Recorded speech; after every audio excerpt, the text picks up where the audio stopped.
दिल कोलू के लागे कहीं ना। आपके बगैर दिल कहाँ लगता है? जब सुन लेता हूँ कि आप आ रही हैं तो ऐसा लगेगा कि बस जैसे तू आई तू तारा के देखती दिल जुड़ा जाए। क्या भैया? दिल कोलू के लागे कहीं ना वो साथी रे तेरे बिना भी क्या जीना, तेरे बिना भी क्या जीना साथी रे, तेरे बिना भी क्या जीना, तेरे बिना भी क्या जीना। अच्छा लागल होगे तो तनी मनी ताली बजा के आप पूरा शुरुआत दे देंगे। देहिया से देहिया तनी सटे दोना पहली हम मिला तनी पाटे दोना सच ही से गड़बड़ मिजाज लगला, हिस्सा जही से गड़बड़ मिजाज लगला। अनुपमा जी साजही से गड़बड़ मिजाज लगेला आप क्या बोले कि ऐसे ना करे बल जोरे हाथी होने भैया छोरे लाज लगेला रे पिया लाज लगला, पिया लाज लगला।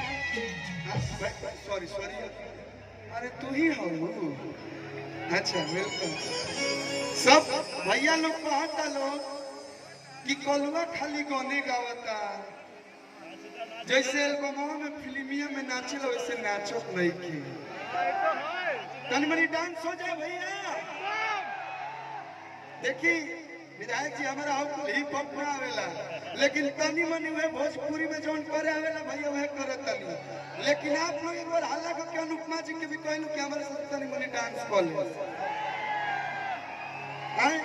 हो जाए यही नहीं, आज अनुपमा जी के साथ एगो रिकॉर्डिंग डांस भी होगा, लेकिन अभी धीरे धीरे कि अरे ऐसे ना करी बल चोरी होने भैया छोरे, ऐसे ना करी बल जोरे हाथी होने भैया छोरे लाज लगला रे पिया लाज लगला।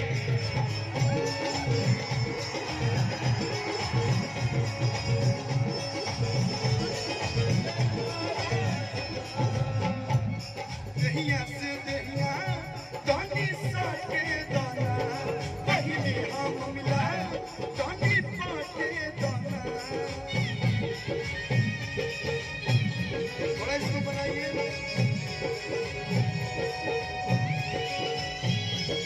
देहिया से देहिया तनी सटे दोना पहली हम मिला तनी पाटे दोना।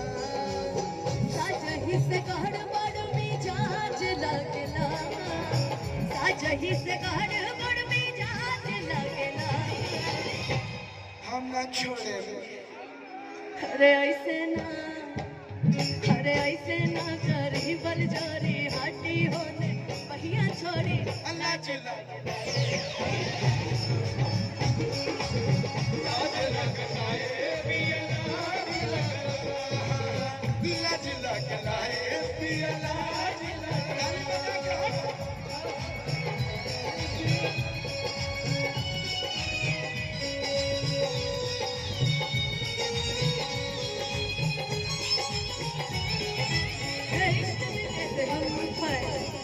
से मिलके दिल का हाल क्या करे, गया है ऐसा।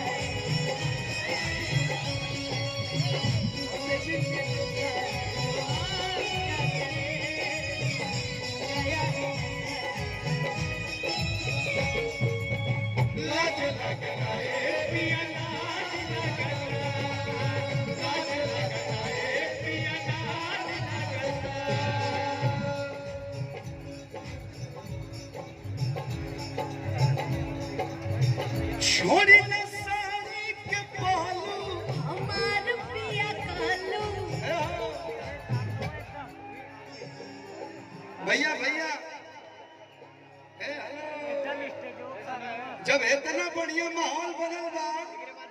तो साड़ी के पल्लू पल्लू छोड़िए हो अनुपमा जी। साउथ में आलू झुकेगा नहीं साला।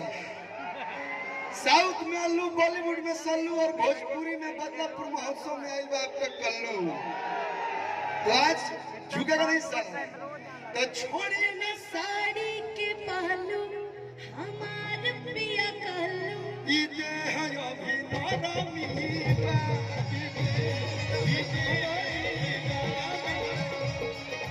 सुना आज तोहर न कवनो बहाना चली। ए भैया क्या है ना कि हमारा के लोग गायक के साथ साथ एक्टर भी बनौले बा। तो तनी मनी फिल्मिया सीन, फिल्म के सीन होके के चाहे कि आज तोहर न कवनो बहाना चली। रस चूसे तो भवरा के काच बनी।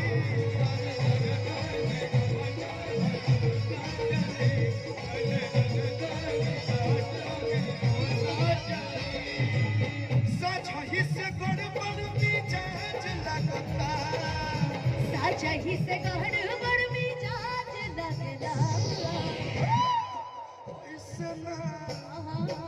ऐसना करी बल चोरी हड्डी होने बहिया छोड़ी लाज लगला। लाज लगला रे पिया लाज लगला रे पिया लाज लगला। लाज लगला रे पिया लाज लगला। लाज लगला ये पिया लाज लगला। लाज लगला रे पिया लाज लगला। लाज लगला ये पिया लाज लगला। लाज लगला रे पिया लाज लगला।